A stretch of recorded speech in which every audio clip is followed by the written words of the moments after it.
going to take Robbie Bryan, director extraordinaire from New York City. Yes, Robbie. Robbie. Hey, guys. Hey, how are you? Hey, how are you? I'm not doing as well as you guys. You guys sound like you're on the phone over there. Yeah, Robbie. There. I know you like Rihanna, too. We all do. Too bad, It's kind though. of hard not to, isn't it? Right. She's awesome. So I want to give a shout-out to Tom Esty. You know, he a great guy. Hi, Tom. PR extraordinaire, right? Yeah. Absolutely, man. So New York is like my second home, Robbie. This is Myron Grace. You got Evangelist Shantae Kelly. What's up, Brian? And you got Michael G. What's up, Robbie? Like Kenny All G. three of you. Yeah. Tell us about your company, Robbie, and your film career. I mean, you in the city, so I know you did a lot. Yeah, we've been trying. We've been doing it since 1998. But my company is Good to Be Seen Films. It was named after my mom was sick, and I used to go visit her in the hospital a lot, and I would say it's good to see you, and she'd say it's good to be seen. So I was like, you know what, that's a great name for the name of our company, and she's looking down and doing some great things, just kind of looking out for us. So it's good stuff. That's Amen. beautiful. That's wonderful. beautiful. Hey, man, that's a living tribute to your mom. That's an excellent thing. Yes, it is. Absolutely. So it is. It's a beautiful thing. So we've been making movies since '98. My first one was The Stand-In. It was with Kelly Ripa and Judith Ivey and Lou Myers, who we just lost, who was on A Different World. Mr. Gaines on A Different World. Oh, yeah. I know exactly what you're talking Send about. our sympathy to Mr. Gaines on A Different World. Yes, yes. He's so great, such a great guy. He played probably in all the movies I've ever made. He played my most favorite character that I ever wrote. So yeah, I have nothing but love for Lou Myers. And I've just been doing it, ever since, and just doing the features, and have the two coming up. But the one I would love to talk about most is Black Hat, like you wear on your head. Sometimes I say it fast and it sounds like Black Cat, but it's hat. But it's this really cool sort of Little Miss Sunshine set in the world of anime and manga, Japanese animation, and it's getting all kinds of buzz. Our Facebook page has over 400,000 people on it. We haven't even made the movie yet. Wow. So it's pretty cool. Awesome. Amen. Awesome. Tell us about that. It's basically, what had happened was this producer friend that I knew who had done Phone Booth, the Colin Farrell movie, called me up one day and said, "Listen, I got this opportunity. This 15, 16-year-old girl's dad wants to do an independent film set around her as the lead.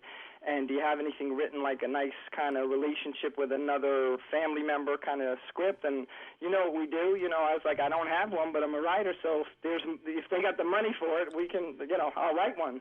And so I was just like, I've always been I never had a grandfather, so I was always kind of, that relationship always kind of was something that I've always been interested in because I never had one. So I was like, let's make about a little girl and a grandfather. And then sometimes when I'm just trying to get ideas, I started surfing the net. And I didn't know anything about anime and manga and that whole Japanese animation thing, but I saw an article about it. I was like, this would be kind of a cool, fresh thing. And the more I researched about it, the more cool it was, and the more I saw that there was a huge audience for it. These kids love anime and manga all over the world. And I was just like, so I just kind of made it into a road trip, like I said, sort of like Little Miss Sunshine. And it started to develop so good that I was like, you know what? I think we can really get some great people to cast in this movie. Maybe I think we'll just not have it as part of that project, and I'm just going to put this thing together because I think we can do something great. So I wanted to he was in kind of a rush, and I was like, I want to take some time to develop this. So it's been 2 years, and now, like I said, we started the Facebook page. People have been buzzing about it, and we're going to shoot it in Louisiana, right outside of New Orleans, which is my favorite place in the country. And I just can't wait to get there and do it. That's excellent, man. That's excellent. That's wonderful. So what would you say? Who is the most fun people that you ever worked with? The most fun people. Well, you ever worked with? who's the biggest people that I've worked with? Yeah, or maybe the most fun people or the people that have the most those influence? could be two separate, completely different questions. You know, it's funny, when I first started, I was an actor in the business, and so my first job in the industry was I was double for Michael J. Fox in 4 movies. So that, you know, it's kind of cool. Like, I don't see it. I don't see it. We feel so sorry for you, Rob. The cuteness is there, but the cuteness is there, but rather than that, Oh, look at, thank you. I'm loving you already. So that was kind of cool. And, it's like every film project you work with, you get to work. I've gotten to work with people like William Forsythe. I got to work with Billy D. Williams. Was in my last feature film. Hey. That struck a nerve, didn't it? The first day he walked on set, I was like, even from the early days of even Bryan song, and then you got Star Wars, and you got Billy D. It's Billy D. Exactly. So the Colt 45 was enough to intimidate me. Then don't let the smooth taste fool you. Look at you. With my Colt 45. But no, and he was such a gentleman. And my dad had popped on the set one of the days that Billy shot, and he was just so generous with him and so cool, and took pictures with him, which I don't usually do on set. But my dad was all excited about Billy D. Williams, so I was like, he was just a real gentleman. So I mean, there's a lot of more crazy stories that I could get in trouble to, not with Billy D. Williams, that he was a gentleman, but with other people that I probably probably don't want to get myself in trouble now that I'm so close to having a big movie that might come out. So. Right. I understand. Right. I hear you make a lot of movies, but I wanted to know, what was your most inspirational movie that you made that really was either a tearjerker or a soul joker that you really was proud of? Well, it's really funny because most filmmakers, when they start off, they start off making short films, and then they go into feature films. And I sort of did the opposite. I made a bunch of feature films, and then I'd taken some directing classes. Just you always want to get better at what you do, no matter what you're doing. Right. And I was like, I had learned some new stuff, and I said, you know what, I really want to shoot something real fast, and it takes time sometimes to raise money for feature films. So I was like, I'm going to go make a short. So I made a 20-minute short that dealt with brain cancer. The story was about a married couple, and the husband, the wife is 20 weeks pregnant, and she has to she gets brain cancer and is suddenly unconscious, and she's rushed to the hospital, and the husband basically has to make the decision right then to save the wife or the unborn child, but he can't save both. And so it's like we put the viewer in the mind of the main character. It's like, what would you do if you were in this? And we kind of set scenarios, sort of back and forth, like a tennis match, kind of saying, putting them back and forth, where one scene you might say, "Oh, I would save the baby," and then I would save the wife. But what we did with that film, rather than try to sell it, is we did a bunch of cancer charities, and we would literally sit there with a bucket and have a big charity for pancreatic cancer or brain cancer or whatever. And we would just have people throw money in the bucket and have somebody from the charity there, and they would just walk off with the money. And so that's probably something I'm really, really proud of. Amen. That's awesome. That's beautiful. That's awesome. Yeah, that was kind of cool. And this movie, actually, Black Cat, I'm really excited about, too, because there's a big anti-teen bullying message. So I think we're going to be able to help a lot of people with that. And then there's been this really cool sort of side story about this girl, Cassie England, who was a 16-year-old girl who was into anime and manga and had this rare disease, and unfortunately we lost her. But through a crazy set of circumstances, I hooked up with her dad, and we're going to immortalize a character of hers in the film so we can kind of make her legacy live on. And her dad said, she would have loved nothing more. She had this rare disease called EB. That's a skin disease. And it's literally through this fortuitous set of circumstances I met him, and I just love the fact that we get to do this for him. I couldn't imagine being him and going through that, so it's going to be really cool to be able to do that. That's wonderful. Now, how did you and Christy meet? How did you both? I understand that she co-founded the production company with you. She actually did, and she Shockingly enough, we don't only not have a company together now, but she's also my wife. But that's excellent.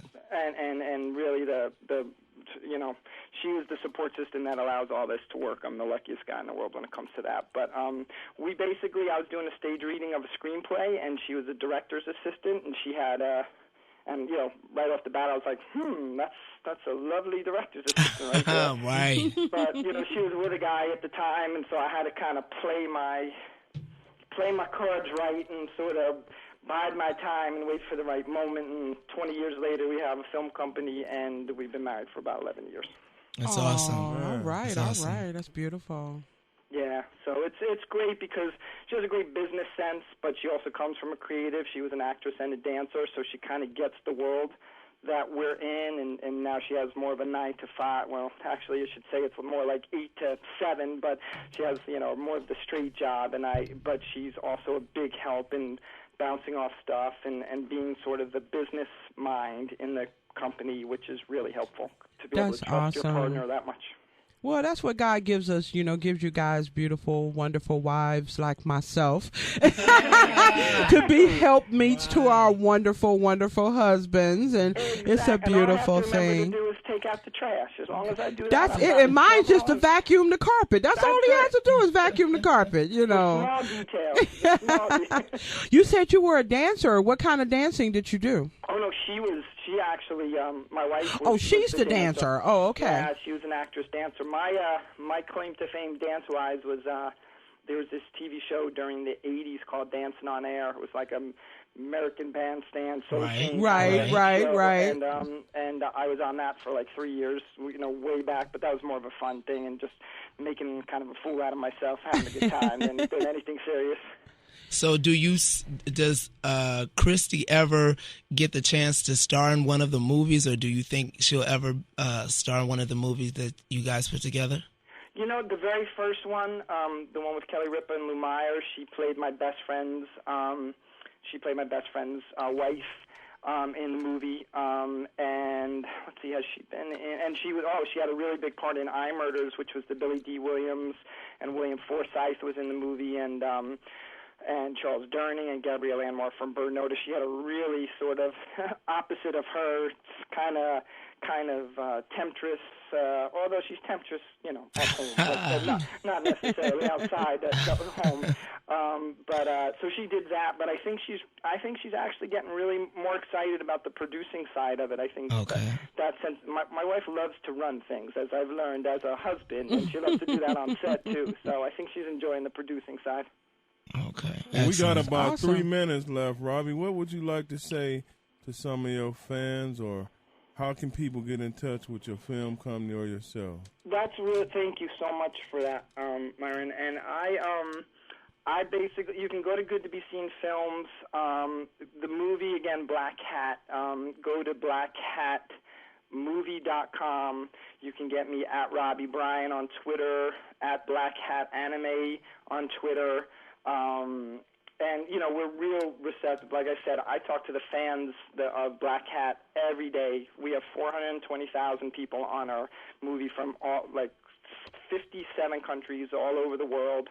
We're doing 15,000 people a day. And I love to communicate because if it's not for the fans, then I have no movie, I have no career, and people aren't going to give us money to make more movies. So I love to talk to them. What do you like? What didn't you like? What can we do to get you more excited? So that's, very much communicative, and I hope that they'll follow the movie and just continue to support us in that way, because I think that we're going to make something special this time. We're about to do some really cool TV appearances, some morning talk show stuff, and I think things are about to blow up. Well, Robbie, we're going to induct you into the Midnight Hour Radio Show Hall of Fame. So what I want to do is give you 30 seconds to just say the most dramatic message, sing, dance, whatever you want to do. Tell your wife you love her, anything. Robbie Bryan being inducted into the Good to Be Seen Films, being inducted into the Midnight Hour Radio Show Hall of Fame. Fame. Woo! Go on, boy. First of all, I don't even ask her at this point. I just, now that I'm in the Hall of Fame, my career has hit the pinnacle, and I want to head. You guys are in Cleveland, right? That's right. But we all over the world in 37 countries. You got LeBron James back. Oh yeah, yeah.